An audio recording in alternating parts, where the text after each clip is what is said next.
I'm Charlie. This is Stevie. We are Children with Popcorn. Welcome to the Bad Movie Monday, where we look at movies that are bad, movies that are so bad they're good, and bad movies we enjoy. So today we're going back to 1989 for the other superhero movie, the one that wasn't Batman, that didn't get a real big release, The Punisher.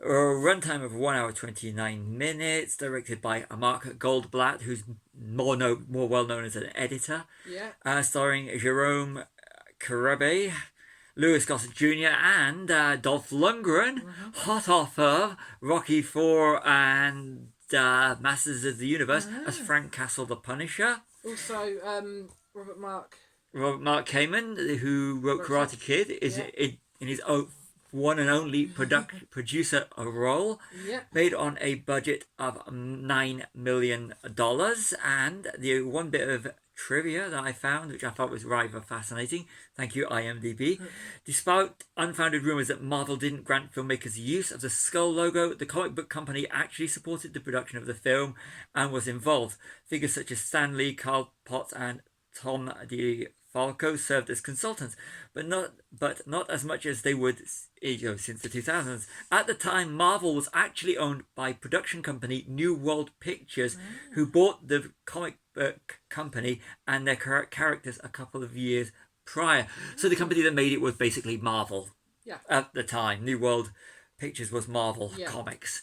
So they could have used it. And I also read somewhere else that the director didn't think that the skull would actually work because it was the style of suits. But now he realises if he put the skull on, he would have got a cinema release, a major cinema release. And on a personal note, this movie helped, I think, bring the Punisher comics to the UK, because I was reading Punisher comics as it came out. So this movie and the comics that came out at the time in the UK was my introduction to the character of the Punisher. And I still love the Punisher. So over to you. So the title credits make it look like a crime thriller. It does, because you've got the whole... Bond film or something. It's very much like that. Do you want to do that bit? Yeah. Done. Yeah, I've already mentioned that. Okay, that's the introduction to the character. So, doing enough. these in one take. Yes. So next thing I've got on here is thank you Robocop for using TV news programmes to let you know what is going on. Exposition. Yeah, a lot of exposition now, because they did it with Robocop. We've seen a few of us recently in our Bad Movie Monday. Cheap way of doing it. Put it on the TV. Because that way you find out the backstory without actually having to see the backstory, which is quite nice. Yeah, so you just have news persons. Yeah. It's kind of like a cheaper version of, the military going into Indiana Jones and Raiders of the Lost Ark and explaining what the Ark of the Covenant is and where to go. So it's like that, but they use TV screens because nowadays they'd use phone screens and they'd only like 3 or 4 seconds long. And they'd only be 3 or 4 seconds long. Yes, you've already touched on the fact that the skull's not on his chest. Yeah, the skull's not on his chest. But it's on his knives. It's on his knives. Now, it's iconic that I'm wearing today is so iconic. So that is a major crime, not actually having a Punisher movie, because it just turns into a generic action movie. I mean, we recently watched Dark Angel. I Come in Peace for Bad Movie Monday, and it's kind of like with having the skull on the chest. I mean, he does his best to be Frank Castle, the Punisher, but the skull on the chest is so iconic. I mean, this way they used it in the Punisher movie and the Punisher Warzone from the early 2000s, and of course Daredevil, Punisher from the Netflix, and soon to be seen as it coincides with the release of Daredevil Reborn, with John Bernthal as Frank Castle the Punisher coming back. So reprising his role, isn't he? Yeah, so that's really, really good. Yeah. So you should have, but the whole little cheapy looking skulls on the knives. Yeah, it's a bit. Yeah, and Louis Gossett Jr.'s character just collecting them. Yes. Jerome Crabb from Crabbe. What? Sorry. Crabbe. I hope we said his name right. Yes, pronunciation and all that. From The Living Daylights. Playing another villain. Yeah, he's great in The Living Daylights. Underrated James Bond movie that will never appear on Bad Movie Monday. Yeah. I love Living Daylights. Yes. He doesn't talk much, does he, Punisher? No, it's very Terminator-like. He appears on screen, doesn't talk much, but this is good for the character. That's the really thing they did well. And I do, other than the skull on the chest, I do like the whole the look that Dolph Lundgren has as the Punisher. Yeah, that leads into the next one actually. When action heroes looked more like Riggs and Murtaugh, the Punisher looked more like Rambo. Yeah, he did in the Commando. Yeah. So it's more very Sly Arnie and that kind of various. In that period we had it does, but in that time we were at the end of the 80s into the. That's getting really confused. You had Danny Glover and Mel Gibson in Lethal Weapon. You had Bruce Willis in Die Hard, and they were the new breed of action heroes. Yeah. This was a 1989 pure mid-80s action movie. Yes. It was, because most of the time he's on his own, whereas, John McClane has Al and Zeus in Die Hard with a Vengeance. Yeah. But it's the Punisher's one man against the world, so it's a real mid-80s at the end of the 80s. The policeman who's Louis Gossett Jr. Yeah, but you don't really see him interacting. But yeah, he was his partner, wasn't he, and stuff. But yeah, you don't see that. You know it happened, but you don't see it until it's a one-man army. Yeah, really. It's towards the end. Yeah. So yeah, he's definitely one-man army. So like Rambo and Commando. Yeah. So if you love those films, definitely watch this one. Definitely, yeah. And then he lives in the sewer. And where are the turtles? Yeah. But can I say, the sewers look very spacious and clean. Yeah. For sewers. Maybe the turtles had been down there. Maybe the turtles had been down there. Splinter. Yes. He knows martial... Punisher, Frank Castle, who's a cop, he knows martial arts. So was he actually taught by Splinter? Yeah. Because there was a Turtles movie around about that time. Maybe, yeah. So... It was really saying he was Batman, which we yes, said, yeah. So, yeah. Which one do you prefer, Batman 89 or Punisher? Which is Batman 89? Who's Batman? Michael Keaton. Who's Batman? Michael Keaton. Jack Nicholson as the Joker. Oh, the Joker one. Yeah, I like that one. Sorry, yeah. Stephen, you look at me like I'm stupid. I am a lot younger than you. I was 3 when this came out. 4. Yeah, 3. I'm Batman. Same year my sister was born. I'm Batman. Yeah, okay. Yeah, anyway, back to our notes. You've got the Yakuza versus gangsters versus the Punisher. Yeah, that makes very interesting. It's very interesting. Yeah, so we sort of have Can I just say that the Yakuza set up very fast in America? Yeah, they did. With the buildings. Like, Yakuza come to America and they've already got a building, already prepped with all their little minions. Yep. Their soldiers. Yeah.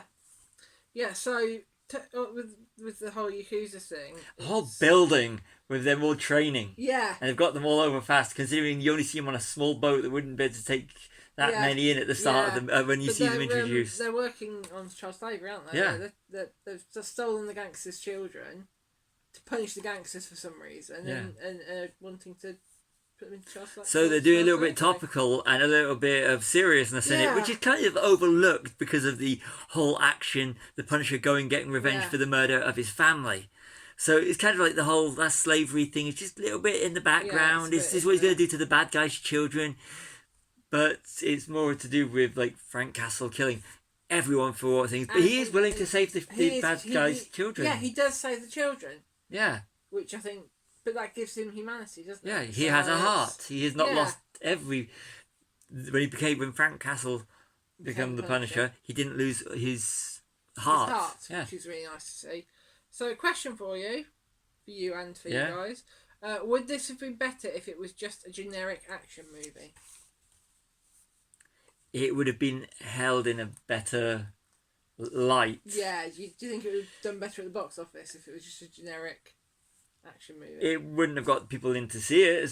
Because some people like myself, comic book movie at a time where there was like only Batman out. Yeah. The Punisher thing, it would have. It's an interesting one because it would have fell into the category now of bad B movies. Yeah. Action movie, like with Dark Angel again, promoting that one because I really enjoyed watching that again with Dolph Lundgren, or Showdown in Little Tokyo. It would have been another one, but having it be a Punisher movie, and having him play an established character like Frank Castle, it's kind of like I think, answering your comments if you disagree, it kind of like elevates it.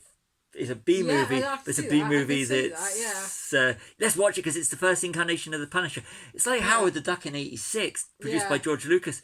Look what Howard the Duck is now if you're watching What If or Guardians of the Galaxy. Yes. But you can go, George Lucas did it first in '86. Yeah. Check that one out. Do, yeah. Why does the Punisher not wear a bulletproof vest? He's even offered one, isn't he? He is, even by Jerome Karevi's character, yeah. the crime lord. The crime lord. And he doesn't wear it. Makes no just sense. Ignores it, doesn't he? Yeah. He's like, here, have this, and he just ignores it. Yeah. And it makes no sense. Even, Thomas Jane's. I really don't know much about Ray Stevenson's because that is a terrible movie, and I did not really want to rewatch it. Yeah. And John Bernthal, they even wear vests. They do, and it's actually isn't John Bernthal's one skull on the vest? It is, yeah. His skull is on the vest, and it looks good. It does look good. Looks really good. Looks really good. Yeah. Frank is captured easily. Yeah. Twice. He's first by the police and then secondly by the gangsters. Yeah, and he's actually captured. He's captured 3 times. By the accuser as well, he's captured by the police. Then he's let out by the gangsters. So he's been captured twice there. Then he gets captured by the Yakuza. So it's like 3 times. First. Is it? Yeah. Yeah. Oh, wait. Yeah. 3 times. And it's 3 times in one movie. That's terrible. And this is he's managed to stay alive this long. And it goes back to the whole Bond thing. That's the only reason that he's still alive is because they do the whole elaborate rather than just putting a bullet in him. Yeah. So it's like dumb henchmen and dumb bad guys. They don't know. You got someone that's killed 126. Did they say? I don't know. In the crime families and gangsters or whatever they were, and yet instead of shooting him on spot. They torture him for what? What are they going to torture him and team up with him? Yeah, just to betray him, just at the end. But I did like that bit at the end with I thought that was a nice bit of business, with the son at the end. Yeah. And telling the son to be a good man or he'll go and find him. I thought that was a fantastic bit of business. Yeah. And also with the whole kind of being captured easily, they don't necessarily torture Frank. They torture a friend. Yeah. Because the Yakuza do it with the actor guy. Yeah. His friend. Shake. Yeah. And then the gangsters do it with Lou Gossett Jr.'s character. Yeah, with Jake, the cop. Yeah. It's kind of like going, you're not going to work on Frank, so we'll just torture his friends. And they all seem to know it. They all seem to know it. It's like, So we know your kryptonite, so we're going to use it. Yeah. Sorry, your life might not need it, but we know you care for your friends. Yep. Okay, so another question: guns versus swords. Guess which one won? Yeah. It's like the I don't know where the quotes come from, but you take a knife to an all-out gunfight. Yeah. It's like you ain't gonna win. That's from a Nickelback song. Gonna take a knife to an all-out gunfight. I think it's also a My Chem song. It's also a My Chem song. It's a very, very well done lyric and stuff, but yes, it's This means war. That is Nickelback. Yeah, I can't remember which one it is. It's Nickelback. This means war. And they actually say it in Punisher about taking a knife to a gunfight. Yeah, they do, don't they? In the Thomas Jane one. Yes, and then finally we've got the gratuitous ass shot at the end as you see it tracking into his lair. He's really clean looking, like you said, lair. Yeah. Considering it's a Stewart. And he's doing meditation. Do you think that if they'd actually gone a little bit further, you would have seen a rat giving him... giving him mantras and guiding his meditation, probably. You know what, that would have worked perfectly at the time. Teenage Mutant Ninja Turtles versus the Punisher. Or Teenage Mutant Ninja Turtles meet the Punisher. Yeah. I would have paid to see that. That would have been an interesting movie. So, what did you think? I actually quite enjoyed it. Yeah, I've given it 4 stars. What about you? I'm going to go with 4 stars. I loved that film. It's kind of like... Okay, so is it a bad movie, so bad it's good, or just one you enjoyed? I'm not going to say so bad it's good because I really enjoyed this movie. I think... See, I've said it's so bad it's good. I'm going to go... everyone has guilty pleasure movies, and I'm going to mention it again, Dolph Lundgren movie, Dark Angel is a guilty pleasure of mine. I know you don't like it. No, it's fine. Check out the Bad Movie Monday. There's ones that we've done like Neverending Story. Yeah, that's terrible. Pleasure of mine. But Punisher for me is like, I really would like a redone version of it, and with also dancing deleted scenes because I know there was an alternative opening. Yes. And everything you could put onto a film like this because it's a low budget action movie.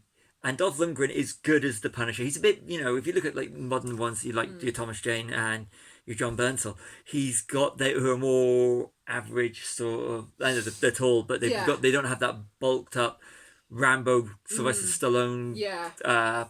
Arnold Schwarzenegger look. Yeah. The whole map, Yeah.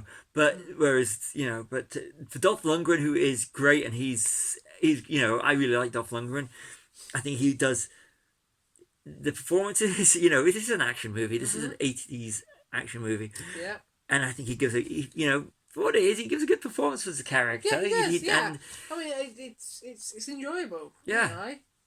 So yeah, I really like it. It is a bad movie. I accept it, but I really personally enjoyed it. Yes, yeah, really definitely, like it. yeah. Okay, So Simon? the guilty will be punished. Simon? Yeah. Yes. Yep.